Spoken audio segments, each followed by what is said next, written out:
부는 바람마저 어둡고 음습한 낡은 아파트. 이곳으로 막 이사를 온 아스칸의 가족이 있습니다.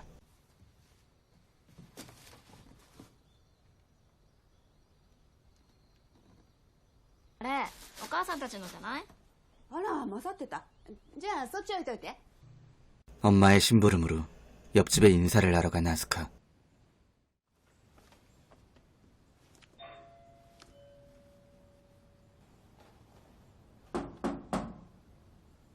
인기척이 없어 뒤돌아가려고 하던 그때였습니다.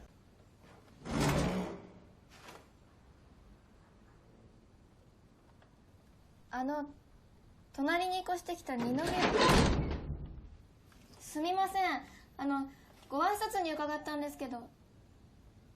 거의 문전박대를 당했지만 잘 부탁한다는 의미의 선물은 문고리에 걸어둔 아스카였죠.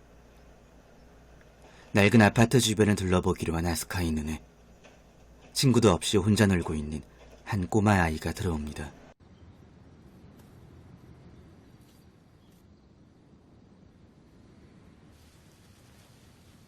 그런데 아이는 아스카를 경계라도 하듯 도망쳤고 아스카는 다시 집으로 돌아옵니다.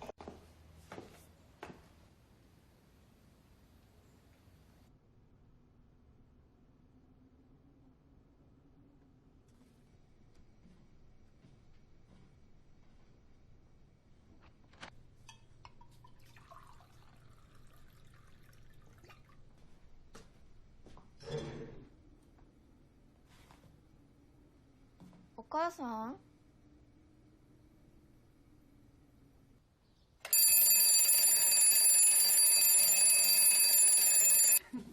またカルチに食べてよ。 다음 날이 되었습니다. はい。何？お父さんとお母さんからおめでとう。うわー、ありがとう。なになに？いいな、僕も欲しい。サトシにはまだ早いでしょ。ねえ、そういえば今度の連休はちゃんと休めんのよね。이사 오고 처음으로 친구들과 만난 아스카. お願いします。二宮さんは？一人？黒百合団地。昨日越してきたの。 그런데 いや、黒百合団地ってさ、いや、出るっていうか、見た人がいる。ごめん、ただの噂だから。 다시 다음 날이 되었습니다. 옆집에서 들리는 알람 소리에 오늘도 일찍 눈을 뜨게 된 아스카였죠. ねえ、隣の人に会った？目覚ましがうるさいの。5時半だよ、5時半。もう全然止まんないし。聞こえなかったよ。だって私のすぐ隣だもん。ねえ、そういえば今度の連休はちゃんと休めんのよね。 그런데 엄마 아빠의 대화가 어제와 똑같습니다. それ、昨日も同じ話してたよ。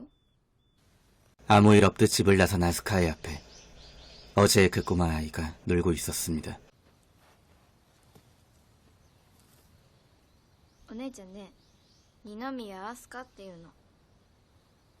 お姉ちゃんも手伝っていい？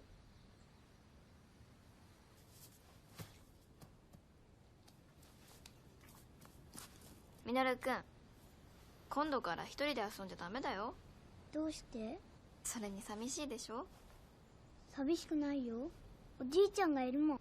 でもおじいちゃんは本当のおじいちゃんじゃないんだ。あそこに住んでるの。 미노루란 이름의 아이가 가리킨 집은 다름 아닌 아스카의 옆집이었죠. あそこにおじいちゃん住んでるの？先日練馬のマンションで老夫婦の遺体が見つかった。近隣の住人の通報で発見されたんだが死後2週間以上経っていたそうだ。 수업을 마치고 집으로 돌아온 아스카는 옆집 문을 한 번 더 두드려 보기로 하는데요.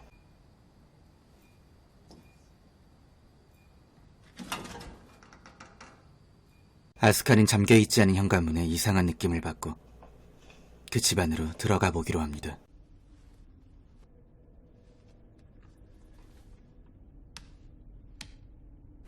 켜지지 않는 불의 아스카는 휴대폰 불빛으로 집안을 살피고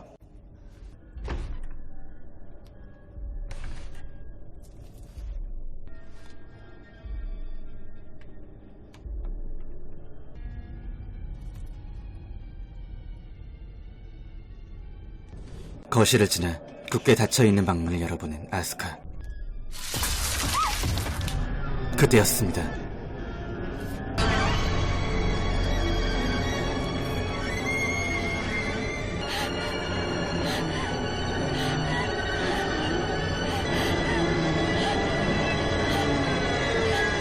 では亡くなった篠崎さんと面識はないんですね。いえ、まだ越してきたばかりなので。おじいさんのご家族は？奥さんはだいぶ前に亡くなったそうです。子供もいなかったようですね。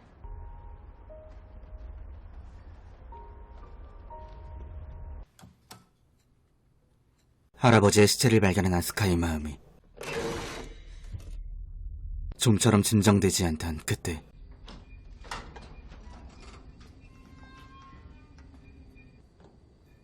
벽을 긁는 소리가 너무나 선명한 나머지 아스카는 다시 옆집으로 걸음을 옮깁니다.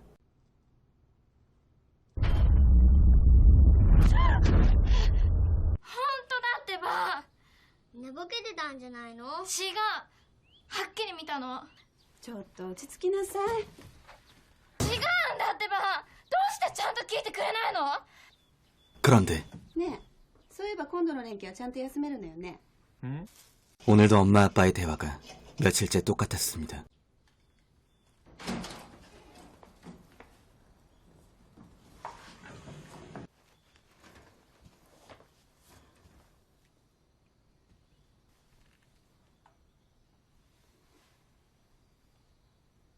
이家の人?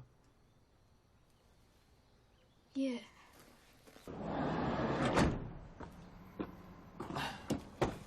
こんな仕事してると珍しくない。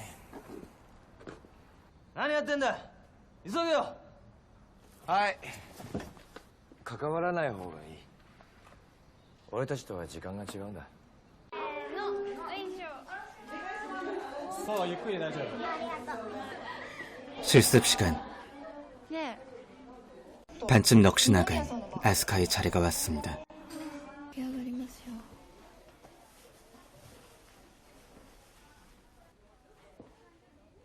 お前死ぬ。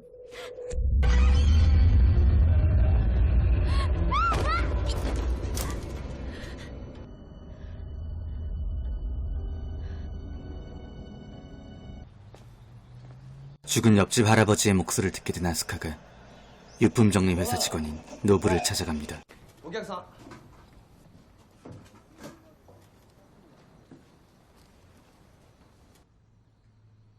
知り合いにそういうのに詳しい人がいる。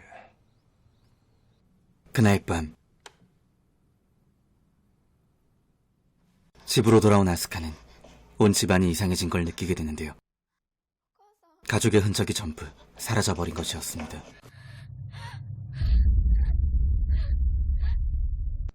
私です。二宮です。血が変なんです。今どこだ？家か？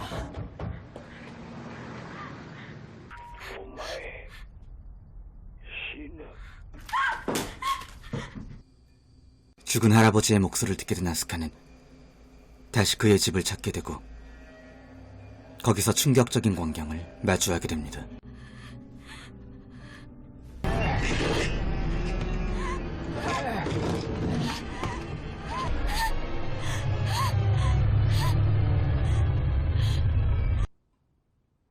자, アスカさんは一人暮らしをしてるんですか？私たちと一緒に暮らしてたんですが、ひどい事故でした。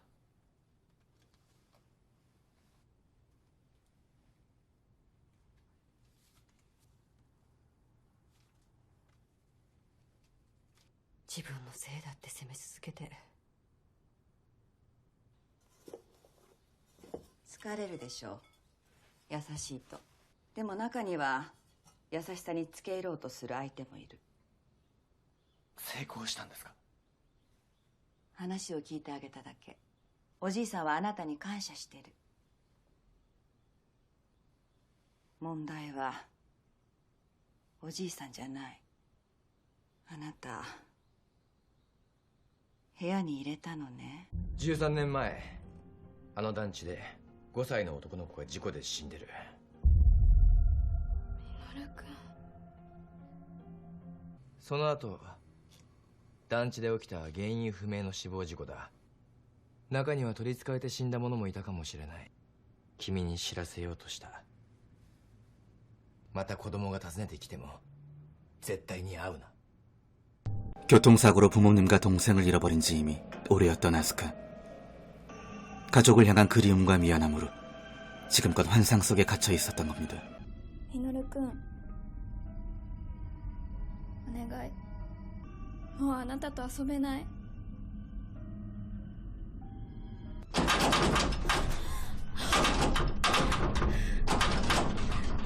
アスカ、開けてちょうだい。よせ、君の家族じゃない。お願い、帰って。助けて、苦し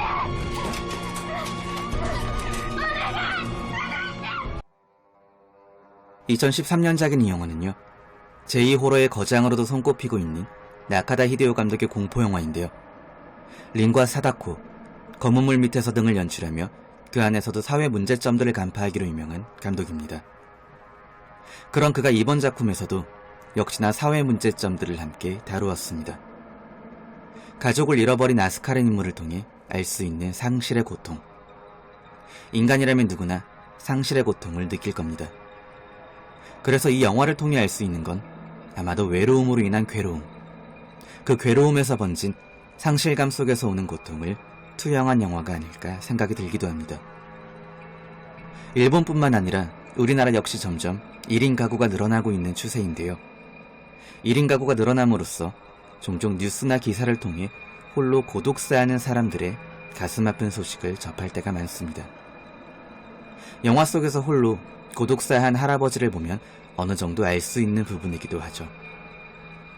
할머니가 계셨지만 할머니의 죽음으로 병든 할아버지를 간호할 사람이 더 이상 없었고, 결국 할아버지는 그 누구의 도움이나 관심조차 받지 못한 채 외롭게 죽음을 맞이한 것입니다. 1인 가구가 늘어남과 동시에 사회는 점점 더 냉랭해지고 있는 걸 알 수 있는데요. 이웃 간의 교류가 적어지면서 서로에 대한 관심 따위도 이미 없어진 지 오래가 되었습니다. 영화의 무대였던 아파트는 특히나 대한민국 하면 가장 먼저 떠오르는 트레이드 마크이기도 합니다.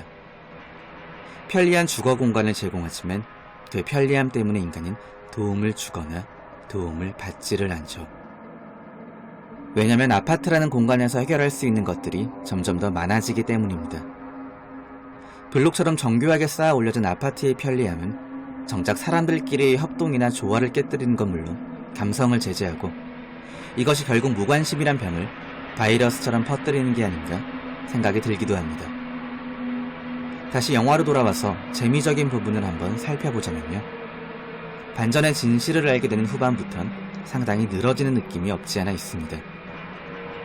CG의 퀄리티를 포함해 굳이 나오지 않았어도 될 인물들의 설명이라고 할까요? 딱 그 부분만 걷어냈다면 검은 물 밑에서 정도의 완성도는 나오지 않았을까 하는 그런 아쉬움이 있습니다.